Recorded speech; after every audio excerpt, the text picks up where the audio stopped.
نحمده ونصلي على رسوله الكريم اما بعد فاعوذ بالله من الشيطان الرجيم بسم الله الرحمن الرحيم رب اشرح لي صدري ويسر لي امري واحلل عقدة من لساني يفقهوا قولي۔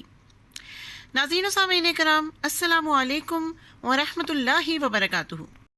آئیے سب سے پہلے ہم مرزا طاہر قادیانی صاحب کی ایک ویڈیو ملاحظہ فرماتے ہیں۔ السلام علیکم ورحمۃ اللہ وبرکاتہ۔ یہ مادر نامہ صفحہ 20 پہ کچھ اس طرح کی عبارت جو ہے یہ درج ہے جی کہ کسی شخص یا فرقے کو، اس امت مسلمہ کے کسی مفاد کو، وہ خود اس کو نائل یا اس کو نائل قرار دینے کا مجاز قرار نہیں دیا جا سکتا۔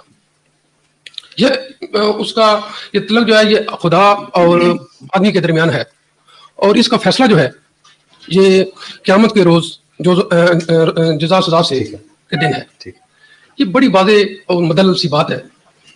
میں جو میرے دماغ میں کتنی بار اس طرح کا ابہام پیدا ہوا، اور محترم لیک صاحب کا میں اس ضمن میں بالخصوص تہہ دل سے ممنون ہوں، لیکن میں سمجھتا ہوں کہ 74 میں حضرت مرزا ناصر احمد صاحب وہ کس مجبوری نے، جب یہ اتنی بڑی واضح بات معذر نامے میں لکھی ہوئی ہے اور ان کو معذر پیشوا ہے ایک جماعت کے، وہ اس جو 74 کی جو نیشنل اسمبلی ہے، قومی اسمبلی جو ہے، اس کے سامنے جانے کی ضرورت کیوں پڑ گئی؟ وہ کون ہوتے ہیں؟ وہ جو کہیں گے آپ ذرا اب یہ تصدیق کریں آپ احمدی ہیں یا غیر احمدی ہیں۔ میں عرض کرتا ہوں بات تو میں کہتا ہوں یہ اس طرح کی، میں کہتا ہوں پھر ان کے پاس جانے کا یعنی کہ کمزوری لائق کمزوری تھی۔ تشریف رکھیے، بیٹھ جائیں۔ پہلی بات تو یہ کہ اس جو آپ نے معذر نامے کی عبارت سمجھی ہے وہ درست ہے مگر پوری نہیں ہے۔ نہیں، میں نے خود لکھا تھا وہ میں جانتا ہوں وہ معذر نامہ اگرچہ اور علماء بھی مقرر تھے مگر عملاً تقریباً تمام تر میں نے اپنے ہاتھ سے لکھا ہے۔ وہ مسلک میں آپ کے سامنے رکھتا ہوں، آپ معقول آدمی اور مدلل آدمی ہیں، آپ سمجھ جائیں گے بات۔ میں نے یہ اٹھایا تھا سوال جماعت کی نمائندگی میں، اور یہی جماعت کا عقیدہ ہے کہ ہر شخص کو اگرچہ یہ حق ہے کہ دوسرے کو غلط سمجھے، اس حق سے کوئی کسی کو روک نہیں سکتا، مگر جو سمجھتا ہے اسے دوسرے پر ٹھونسے کہ تم بھی اپنے آپ کو غلط سمجھو، یہ جائز نہیں ہے، یہ نامعقول بات ہے۔ مثلا ایک شخص کسی کو کتا کہہ دیتا ہے، یا پاگل ہو تو کتا سمجھ بھی سکتا ہے، لیکن پھر اصرار کرے کہ تم بھونکو، یہ جائز نہیں۔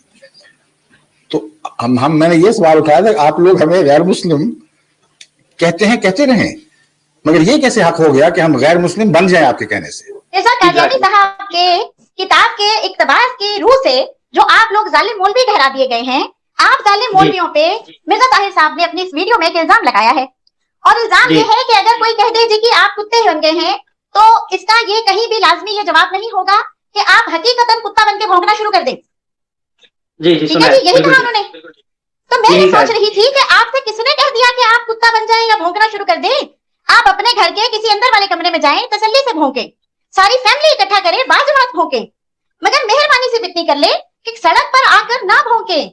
اس سے فرق کیا پڑے گا کہ جو لوگ بھی آپ کو بھونکتے ہوئے دیکھیں گے ان کو ایسا محسوس ہوگا، یا آپ کا یہ بھونکنا اس بات پر دلالت کرے گا کہ شاید آپ کنگڈم اینیمیلیا یعنی جانوروں کی کنگڈم سے فائلم کارڈیٹا، سب فائلم ورٹیبریٹا، میمالیا، کارنیورس میں سے شاید آپ جو آخری اس کی جینس اسپیشیز ہے کینس فیملیرس، جو کہ کتے کا سائنٹیفک نیم ہے، لوگوں کو یہ شک پڑے گا کہ شاید آپ اس سے بلونگ کرتے ہیں۔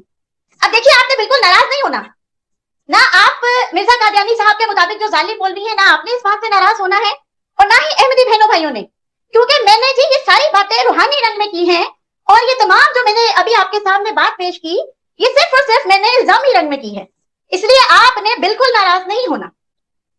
اچھا جی، مجھے یہ بایولوجیکل کلاسیفیکیشن کبھی بھی آپ کے سامنے نہ رکھنی پڑتی۔ اس ساری بات کا مقصد صرف اتنا ہے کہ آپ کو یہ بات سمجھ میں آ جائے کہ آخرکار آپ کو روکا کیوں گیا کہ آپ ان شاعر اسلام کو علیہ الراگ استعمال نہ کریں۔